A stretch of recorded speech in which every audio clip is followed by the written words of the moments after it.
नाव त्याचं? नवनाथ सुदानदौड. त्याचा भाऊ हा त्याचा भाऊ होता एक भागवत सुदानदौड. तो मारायला तो होता ना? हा मारायला तो होता ना? हा हा भागवत सुदानदौड. त्यांनी पाठिंबा दिला तर आणि नवनाथ? त्यांनी पाठिंबा देऊन तू मारून टाक म्हणे त्याला, मी बघून घेईन म्हणे त्याच्या भावाने. बरं तो एकटाच होता, बाकी मारायला अजून नव्हता ना कोण? नाही त्यांनीच दाबलं मला. ते सगळे त्याचे घाबरतात आता त्याला. तिथे सगळी त्याची दादागिरी जास्त आहे, हुकुमशाही त्याची जास्त आहे. आजूबाजूला माणसं होती ते ते घाबरतात आता त्याला सगळी. डेंजर ते तेवढ्या राळामध्ये, हा? लय डेंजर म्हटलं तेवढ्या राळामध्ये. तो घाबरते त्याला सगळी. त्याने तू काळजी करू नको. हा दादा तेवढी फक्त तुमच्यावरच भरोसा आहे दादा माझा. अरे मी आता एसपीशी पण बोललो. हो दादा हो, मला मदतच हवी दादा. खूप गरीब. दुसरा आता हो दादा मी खूप गरीब माणूस आहे दादा. तुमचं मला तुम्ही बोलले म्हणजे देव बोलले माझ्यासाठी.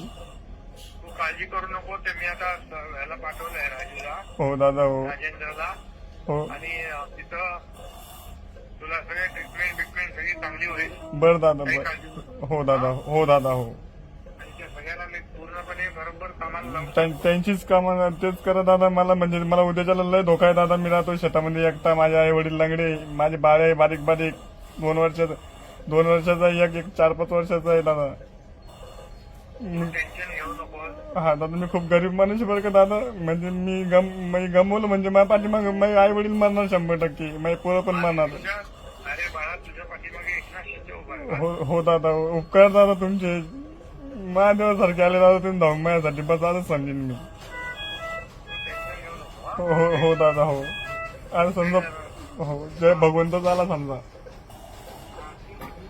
हा साहेब. हॅलो. हो करून घ्या सर, करून घ्या. कर.